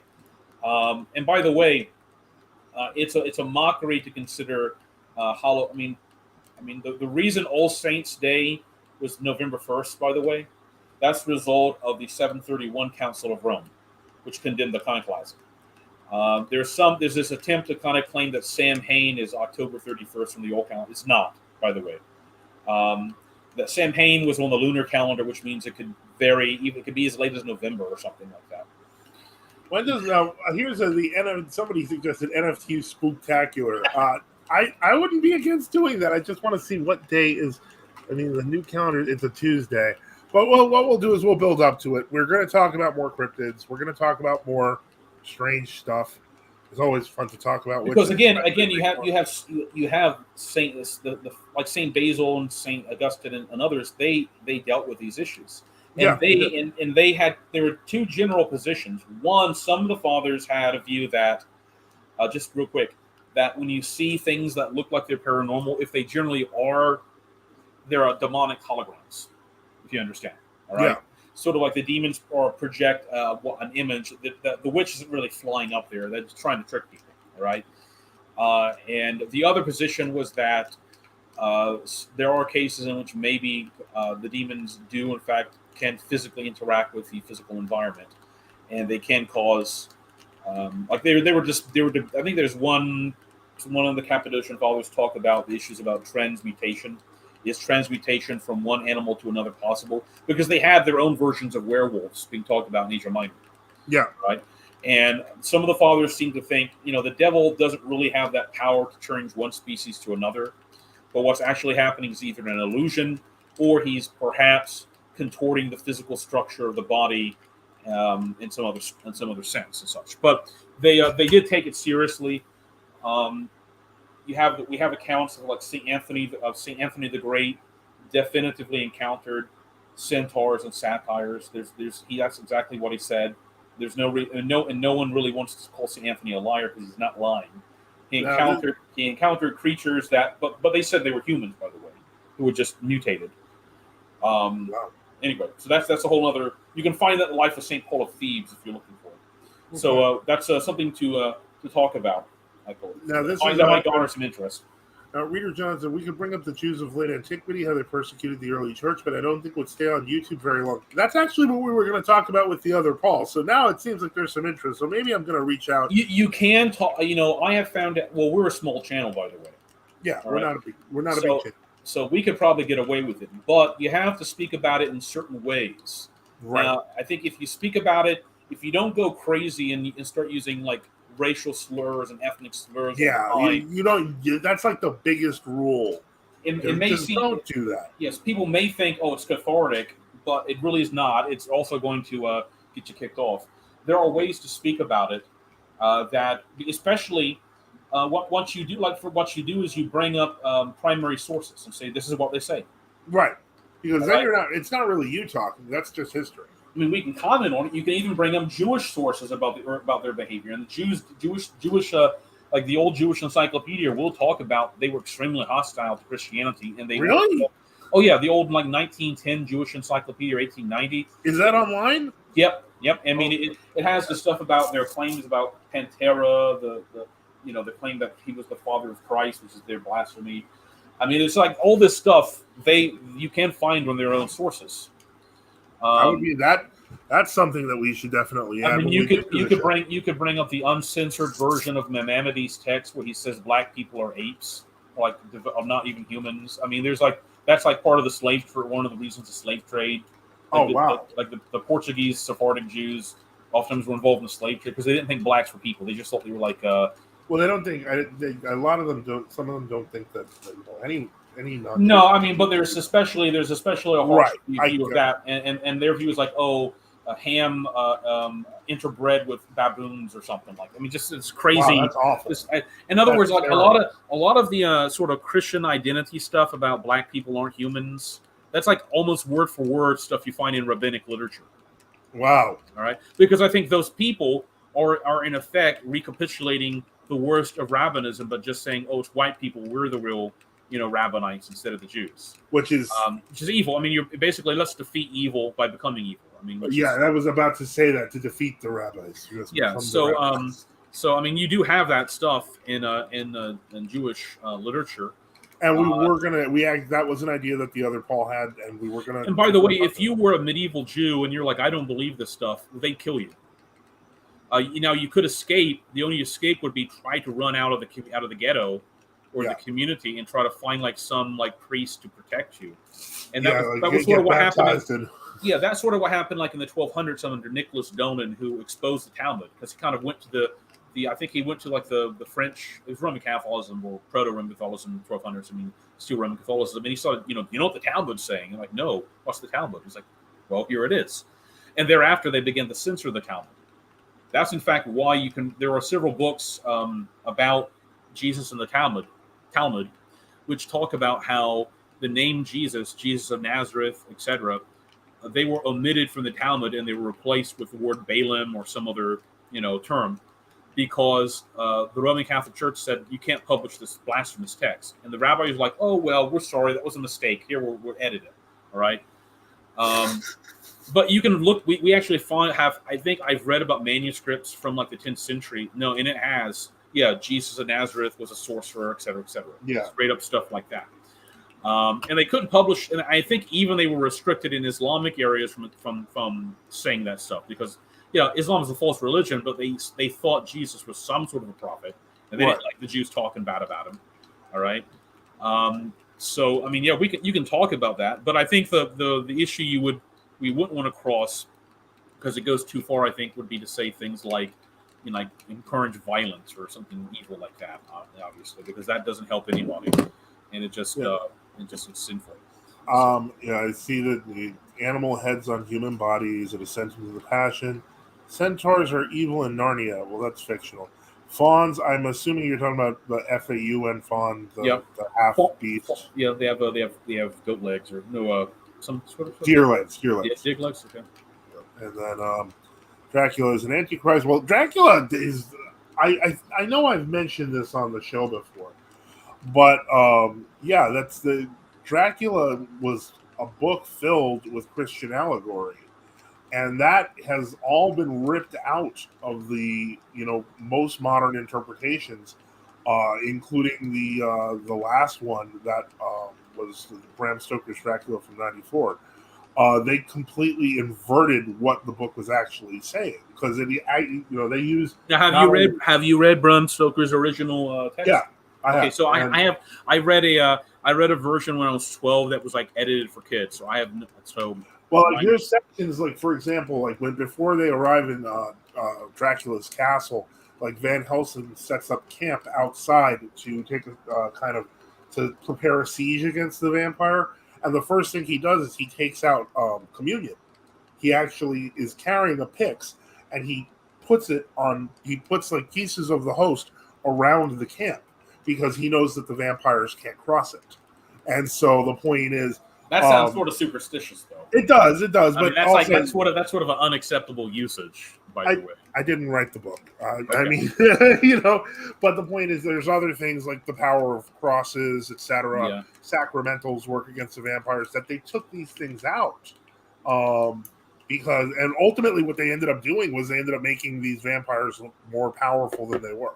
But there are stories. There are. I used to know a guy on Facebook. See, we got we have 13 more minutes and why don't we just spin it out, huh? And he was, other people were friends with him. I kind of interacted with him a little bit. And Sean something. He was like an old Roman Catholic bishop from England. Okay. And not one of the more crazier ones, all right, but kind of more saner ones. But he was responsible for like writing information and doing the investigation into the Highgate vampire. Have you ever heard of it? Ever looked that up? I've never heard of the Highgate vampire. I have some vague. I don't remember as much as I used to, but it was this case of people claiming that in Highgate Cemetery in London, there was in fact like a vampire, and so this is in the 70s. Okay. Yeah. So I think that his position was that vampirism in that sense is a diabolic or demonic usage. And what's happening is that someone made a deal with the devil. And they're being preserved in this state where they're almost in semi-death, but they're not quite in death. Because obviously Satan can't bring somebody back from the dead. That's not within his power, all right? But Satan can do things that give appearances like that. This is his argument. Now, I may have had a few articles or book or so by him, and he may have given some patristic references, which I've counted before. But there was, like in the ancient Greek and Italian stories where there was the Lamia, which is sort of like the vampire. Yeah, that's the Greek vampire. Yeah, I think Italians had something like that too. Yes, they did. Strigoi.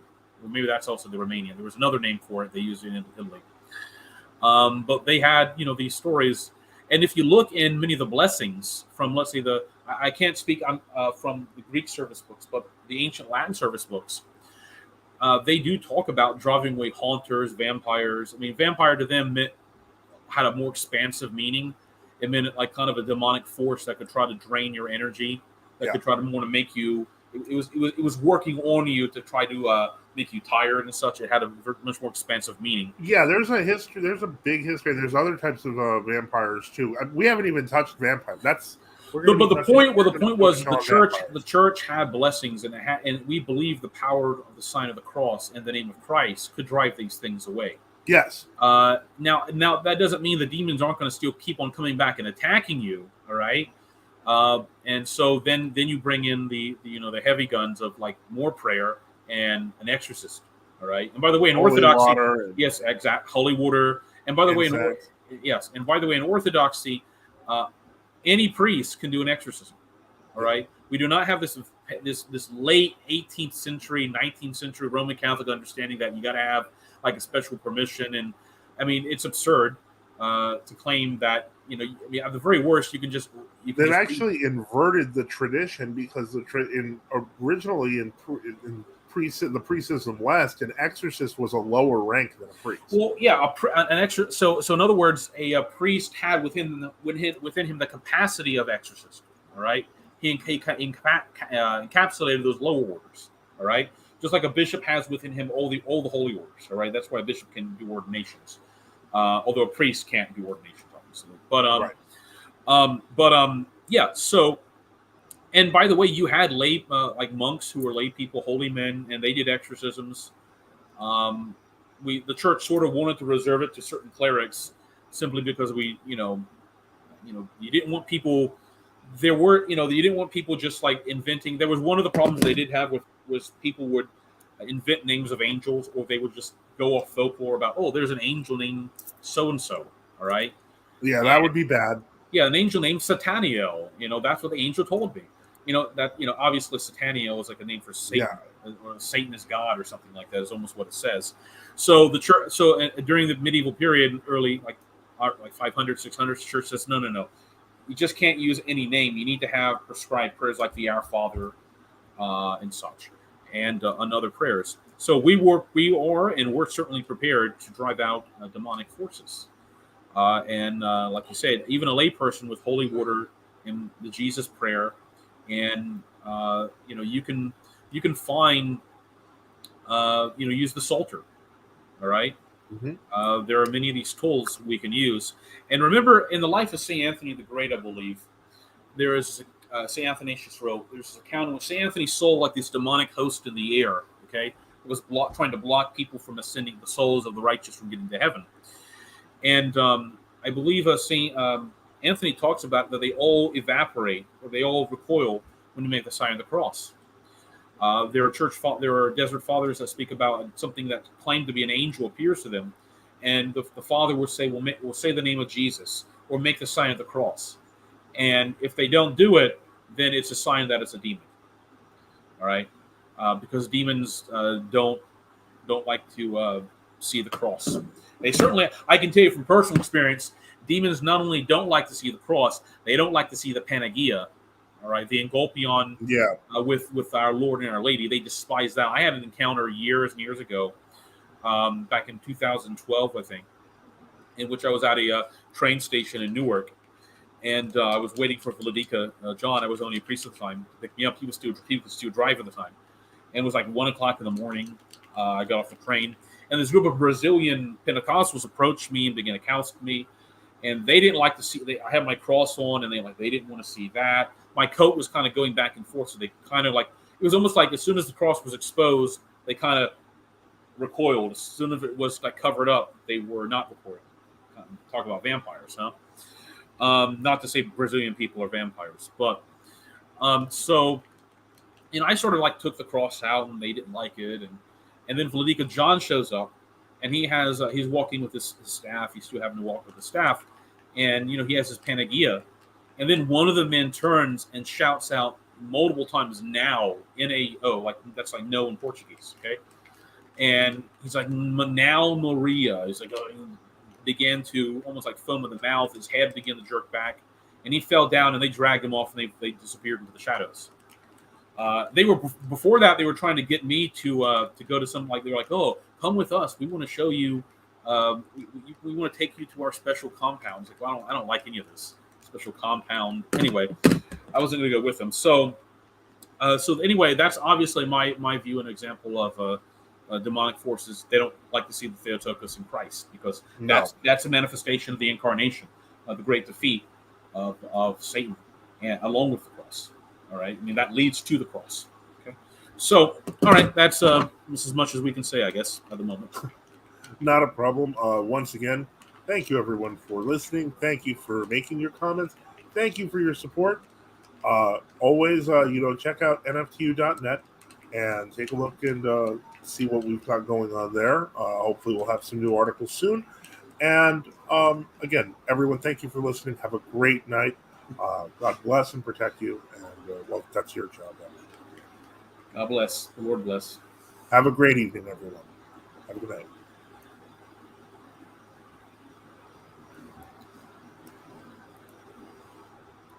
There was one more comment. I had to let that one in. Okay. All right. Have a great night, everyone. I didn't say they were vampires.